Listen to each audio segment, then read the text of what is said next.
Well, it's my view, and I'm going to be speaking about this in the conference tomorrow, that the US dollar is headed for hyperinflation. And there's one predominant characteristic that causes hyperinflation. It's not from banks lending too much, it's from governments spending too much. That spending is out of control. They borrow in order to meet those spending aspirations.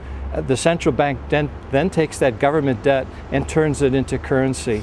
You get two types of hyperinflation. You have the hyperinflation in Germany in the 1920s and Zimbabwe today, and then you had the hyperinflation in Argentina, for example, or Brazil in the 1980s and early 1990s. The difference between those two hyperinflations is that in the first case, it's a paper currency hyperinflation in Germany and Zimbabwe because very few people had bank accounts. But what the central bank did is they took the government debt and turned it into paper currency, and that paper currency was used by the government for spending purposes. What happened in Brazil and Argentina, very little paper currency was used in commerce. Most people had bank accounts.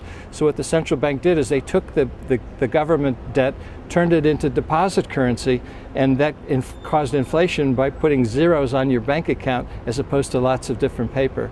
Now in the United States today, there's a very sophisticated banking system. Everybody has a bank account. Paper currency doesn't count for that much transactions. So we're going to have a hyperinflation in the US, much like what occurred in Argentina back in the late 1980s, early 1990s, a deposit currency hyperinflation, not a paper currency hyperinflation.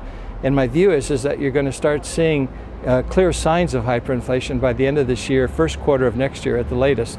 The writing is already on the wall based on several things that we're seeing already, such as rising T-bond yields and government spending that's completely out of control, and the central bank willing to buy government debt and turn that into currency.